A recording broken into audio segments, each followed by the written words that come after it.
지금 우리는 정치적, 경제적 어려움으로 우리의 삶이 많이 어렵다고 생각합니다. 그러나 우리 하나님은 우리 발이 걸려 넘어지지 않게 하시는 하나님이십니다. 잠언 3장 25절과 26절 말씀에 보면 너는 갑작스러운 두려움도 악인에게 닥치는 멸망도 두려워하지 말라. 대저 여호와는 네가 의지할 이시니라. 네 발을 지켜 걸리지 않게 하시리라. 우리가 두려움과 불안 때문에 오늘 하루를 산다고 할지라도 예수 그리스도 안에서 두려움 없이 하나님의 자녀다운 기쁨과 당당함으로 새 힘 얻게 되기를 간절히 바랍니다. 우리가 함께 찬양했던 찬송 337장 1절 가사를 보게 되면 내 모든 시험 무거운 짐을 주 예수 앞에 아뢰이면 근심에 쌓인 날 돌아보사 내 근심 모두 맡으시네. 무거운 짐을 나 홀로 지고 견디다 못해 쓰러질 때 불쌍히 여겨 구원해 주리 은혜의 주님 오직 예수. 이 귀한 찬양을 오늘 저와 여러분은 하나님 앞에 올려드렸습니다. 인생과 신앙의 문제는 짐이 아닙니다. 단지 그 짐을 혼자 지려고 하는 것이 문제입니다. 다시 말씀드리면 우리가 쓰러지는 것은 짐 때문이 아니라 그 짐을 맡기지 못하기 때문인 것입니다. 예수를 믿어도 사고가 비껴나가는 것이 아니고 병이 찾아오지 않는 것도 아니고 예수를 믿어도 우리의 바람과는 달리 수많은 걱정, 근심거리, 많은 사고들이 우리 앞에 다가오기도 하고 펼쳐지기도 합니다. 중요한 것은 인생을 살면서 이 무거운 짐을 맡길 곳이 있다고 하는 것입니다. 실제로 하나님을 섬기며 살아가는 사람에게는 답답하며 또 숨막힌 일들 참 많이 있습니다. 그렇지만 하나님의 사람은 답답한 일을 당하여도 낙심하지 말아야 할 이유를 오늘 말씀이 우리에게 전해 주시는 것입니다. 왜냐하면 하나님의 생각과 우리의 생각이 다르기 때문입니다. 이사야 55장 8절과 9절 말씀입니다. 이는 내 생각이 너희의 생각과 다르며 내 길은 너희의 길과 다름이니라. 여호와의 말씀이니라. 이는 하늘이 땅보다 높음같이 내 길은 너희의 길보다 높으며 내 생각은 너희의 생각보다 높음이니라. 인간의 막다른 골목은 하나님이 활동하시기에 가장 좋은 시간입니다. 인간의 막다른 골목은 인간이 하나님을 발견하고 신앙 고백하고 두 손 들고 나가기 가장 좋은 시간입니다. 그리고 인간의 막다른 때는 하나님의 시작이며 인간의 한계점은 하나님 시작의 역사의 포인트입니다. 우리가 질그릇처럼 연약하지만 우리 안에 계시는 주님의 능력은 너무나도 크고 넓습니다. 우리가 무엇을 생각하십니까? 절망입니까? 희망입니까? 우리가 무엇을 바라봅니까? 눈앞에 보이는 낙심입니까? 말씀이 우리에게 약속하는 해결의 주님이십니까? 오늘 본문의 말씀은 선한 일을 행하다가 낙심하지 말라 이렇게 말씀합니다. 사탄이 그리스도인을 넘어뜨리려고 할 때 가장 잘 사용하고 가장 강력한 무기를 사용하는데 그것은 바로 낙심이라고 하는 것입니다. 여러분, 선한 일을 하여도 낙심할 조건과 환경들이 우리 앞에 얼마나 많습니까? 선한 일을 한다고 해서 누가 다 우리를 인정하거나 지지해 주지 않을 때 많습니다. 그리고 우리가 원하는 대로도 잘 이루어지지 않습니다. 그렇지만 우리는 말씀처럼 선한 일을 행하다가 낙심하지 말아야 합니다.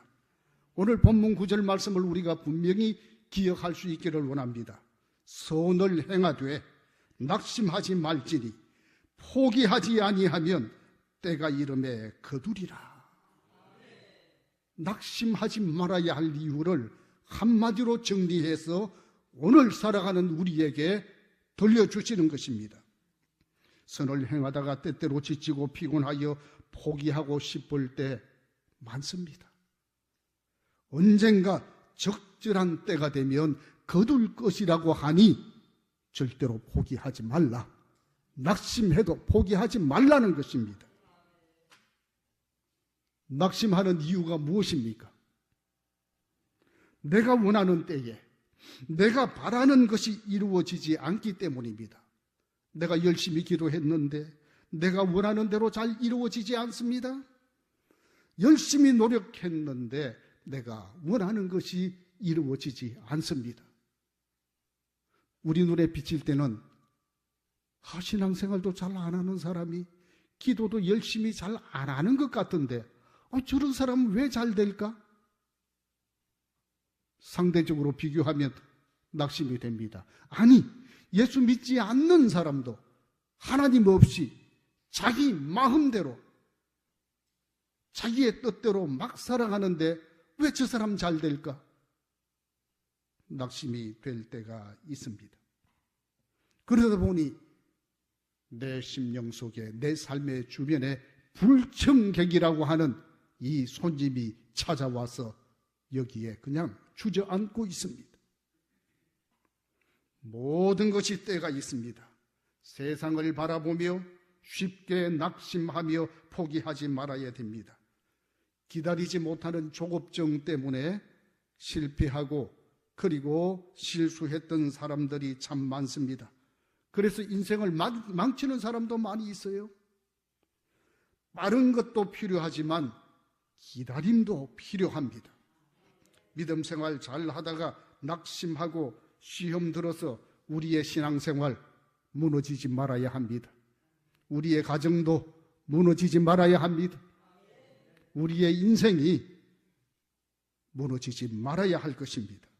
기다리면 때가 되면 하나님께서 선을 베푸시고 때가 되면 우리에게 형통의 길로 인도하실 줄로 믿습니다. 데살로니가 후서 3장 13절 말씀에 보면 형제들아 너희는 선을 행하다가 낙심하지 말라라고 동일한 같은 말씀을 우리에게 들려줍니다. 여기 선이라고 하는 것은 꼭 자선 이런 뜻이 아니고 일반적으로 좋은 일들을 가리킵니다. 성령이 기뻐하시는 일, 즉 착한 행실, 복음 전도, 교회 봉사, 일반 사회에 대한 봉사, 이와 같은 모든 착한 행실들을 가리키는 것입니다.